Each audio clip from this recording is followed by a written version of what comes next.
English with S K എന്ന ചാനലിലേക്ക് ഏവർക്കും സ്വാഗതം. ഇന്ന് കൺജങ്ഷൻസ് എന്ന ടോപ്പിക്കിനെ കുറിച്ചാണ് നമ്മൾ കേൾക്കുവാൻ പോകുന്നത്. എല്ലാവരെയും ക്ലാസ്സിലേക്ക് ഒരിക്കൽ കൂടി സ്വാഗതം ചെയ്തുകൊണ്ട് നമുക്ക് ആരംഭിക്കാം. ആദ്യം നമ്മൾ എന്താണ് കൺജങ്ഷൻസ് എന്ന് മനസ്സിലാക്കുക. എന്താണ് കൺജങ്ഷൻസ് എന്ന് പറഞ്ഞാൽ രണ്ട് സെന്റൻസുകളെയോ രണ്ട് വാക്കുകളെയോ യോജിപ്പിക്കുന്നതിലേക്കായി ഉപയോഗിക്കുന്ന വാക്കുകളാണ് കൺജങ്ഷൻസ് എന്ന് പറയുന്നത്. നമുക്കത് പരിചയപ്പെട്ടതിന് ശേഷം ഡിഫറെന്റ് ടൈപ്സ് ഓഫ് കൺജങ്ഷൻസ് എന്താണെന്ന് നോക്കാം. ഇവിടെ രണ്ട് സെന്റൻസ് ഞാൻ എഴുതിയിട്ടുണ്ട്. She must വീപ്പ്, she will die. ഈ രണ്ട് സെന്റൻസുകളെ നമുക്ക് യോജിപ്പിക്കണം.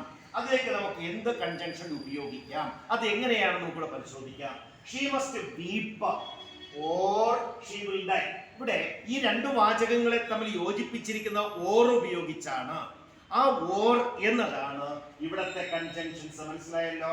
ഓർ എന്നതാണ് ഇവിടത്തെ കൺജങ്ഷൻ. ഇപ്പൊ ഓർ ഉപയോഗിച്ച ഈ രണ്ട് സെന്റൻസുകളെ തമ്മിൽ യോജിപ്പിച്ചു. ഇനി കൺജങ്ഷൻസ് എന്ന് പറയുമ്പോൾ ഡിഫറെന്റ് ടൈപ്സിലാണ്. പ്രധാനമായും മൂന്ന് വിഭാഗത്തിലാണ് കൺജങ്ഷൻസ്. ഏതൊക്കെയാ? ഒന്ന് coordinating conjunctions, second one correlative conjunctions, third one subordinating conjunctions. Subordinating conjunctions English പഠിക്കുന്ന എല്ലാ വിദ്യാർത്ഥികളും ഇത്തരം കൺജങ്ഷൻസിനെ കുറിച്ച് മനസ്സിലാക്കിയിരിക്കണം.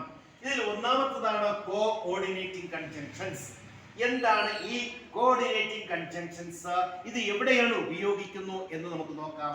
ഒരേ സ്വഭാവമുള്ള രണ്ട് വാക്കുകളോ അല്ലെങ്കിൽ ഒരേ സ്വഭാവമുള്ള രണ്ട് സെന്റൻസുകളെയോ യോജിപ്പിക്കുന്നതിന് ഉപയോഗിക്കുന്ന വാക്കുകളാണ് കോഓർഡിനേറ്റിംഗ് കൺജങ്ഷൻസ് എന്ന് പറയുന്നത്. മനസ്സിലാവുന്നുണ്ടല്ലോ?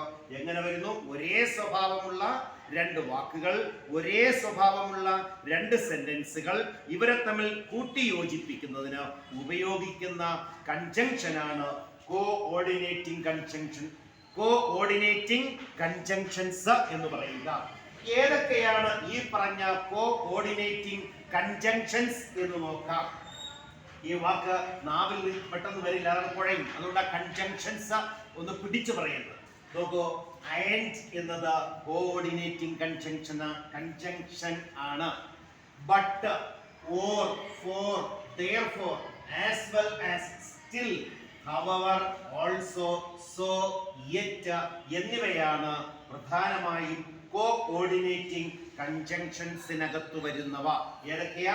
And, but, or, for, therefore, as well as, still, however, also, so, yet എന്നിവയാണ് കോഓർഡിനേറ്റിംഗ് കൺജങ്ഷൻസ്. മനസ്സിലാവുന്നുണ്ടല്ലോ? ഈ കൺജങ്ഷൻസ് എവിടെയൊക്കെ ഉപയോഗിക്കാം എന്നതിന് എക്സാമ്പിളുകൾ, സെന്റൻസുകൾ, ഉദാഹരണങ്ങൾ വരുന്ന ക്ലാസ്സുകളിൽ നമുക്ക് കേൾക്കാം.